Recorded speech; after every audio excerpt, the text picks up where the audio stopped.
What is going on, nerds? Mark here, back with a new tech video, and today we have an interesting mouse product here on the channel where it is only going to be featured in the European markets, so sorry Americans, we're going to feature a overseas product today, and that product is the MM712 mouse from Cooler Master.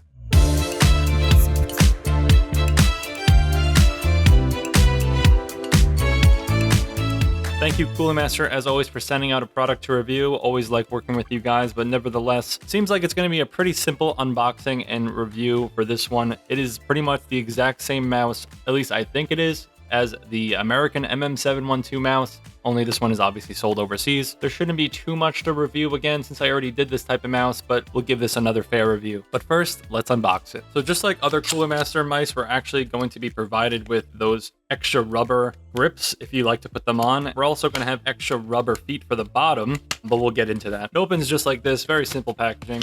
Just going to slip right out, and just be careful, all your pieces are on top here. And other than like a little pamphlet, that's pretty much it.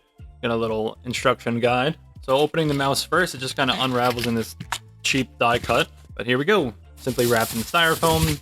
And here is the MM712 mouse for all you Europeans looking for a new mouse. Extremely light mouse. This is, I think, lighter than their previous MM712 mouse, but I can double check that. It does feel like a featherweight in my hand right now. Non-removable wire, which is really not the coolest thing in my opinion. The wire is a soft braid, so probably easily frayed if it catches on something, so just be careful about this wire. But the wire is extremely light, so we'll get into that in the review, but very little drag probably from this cable. So on the bottom of the mouse here, you can see that it already has these white rubber feet installed, but they do give you complete replacements of them to make this mouse last way longer. So kudos to them for providing longevity to this product, because they probably assume these are going to wear down and get all gross. So it is kind of cool that they think about that. You really don't get these often with mouse products. So shout out to Cooler Master for thinking about the future. Last part of this unboxing, there's not really much to this bag of rubber grips here for optional grip. And they do give you like a little alcohol pad in case you wanted to clean the mouse prior to putting them on, which is recommended so they don't fall off. But you could see it, other than the 3M tape on the back, these are just going to be little optional pieces.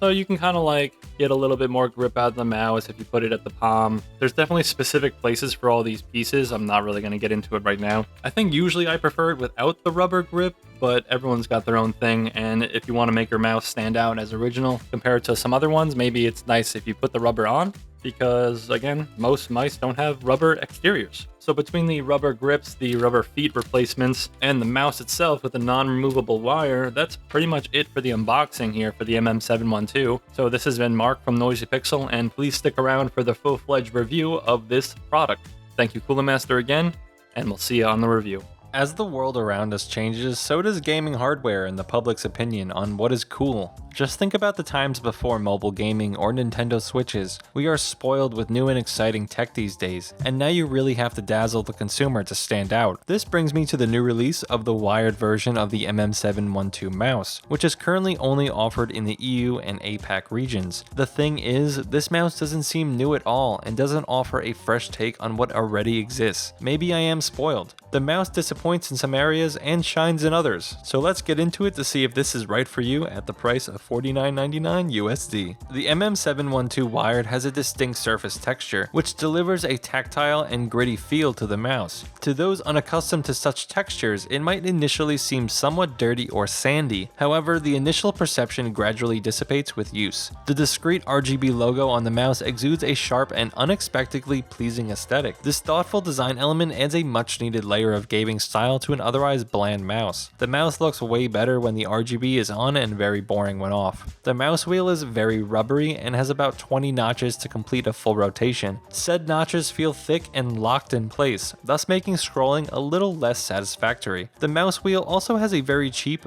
breakable compression style, which was a bit of a turnoff when compared to other solid buttons on the MM712. Moving on to the wire, there is very little to no wire drag due to its weight and length, but I still use a wire holder or weight to maximize my experience. It would be nice if the cable were removable, and I can also guess that the cable seems rather sensitive and easily frayed and does not sit straight. Side note, the wire is about 2 meters, which is pretty standard and should be long enough for a happy medium of convenience and nuisance. The MM712 exhibits the same Cooler Master geometric cuts and grooves design used in the US MM712, and this look still seems timely to me, so I am fine with the deja vu with these manufacturing choices for now. There are 2 macro buttons placed for our left thumb user, as this mouse is not ambidextrous. The innermost button is more optimized for palm grips, while the claw grip uses the front button. Surprisingly, these buttons have a firm, solid click, similar to the mouse paddles. Usually, these buttons feel cheap to the touch and click, with a loose seating and dissatisfactory haptic feedback. Still, the build of these buttons seems to present themselves as more durable, which was a notable plus. The MM712's underside features 3 white friction grips, which provides a glide that is smooth to the touch but has a somewhat scratchy quality. You can even hear the scratchy friction. The mouse's lightweight design requires minimal navigation effort, prompting users to adjust the DPI settings accordingly for optimal control. Cooler Master even provides replacement bottom grips to future-proof your purchase.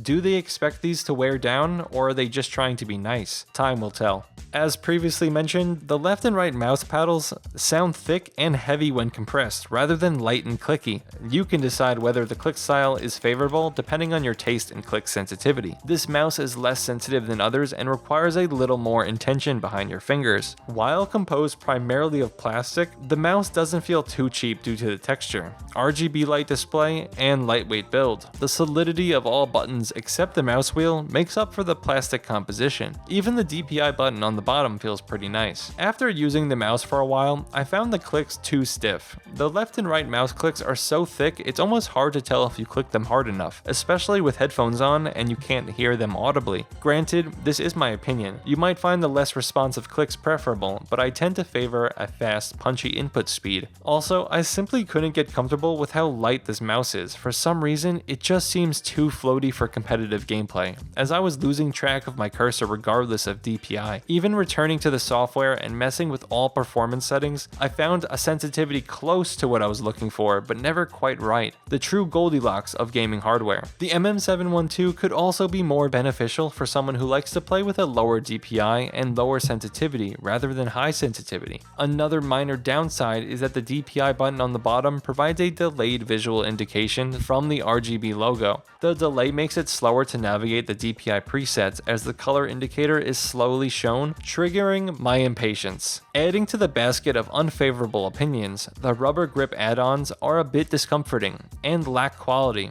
above the high quality plastic used underneath. They seem to devalue the feel and grip, and because they are black on black, the mouse can look a bit lumpy.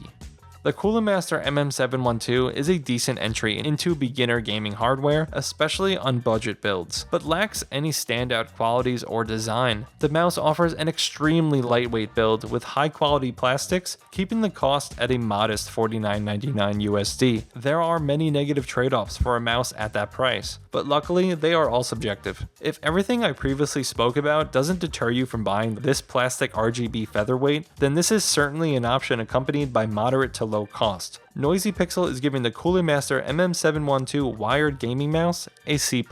If you have room in the wallet, I would look elsewhere in a similar price category. There are plenty of options with more likable characteristics and arguably better supported accuracy. Granted, if you are a supporter of Cooler Master and want your RGB to all sync up, this could be another reason to purchase the MM712. I also think there are better options in Cooler Master's lineup than the MM712, but to each their own. Thank you for watching. Noisy Pixel is a group of gamers who work hard to deliver news, reviews, previews, and more. Please subscribe to keep up with all of our future content. See you, nerds.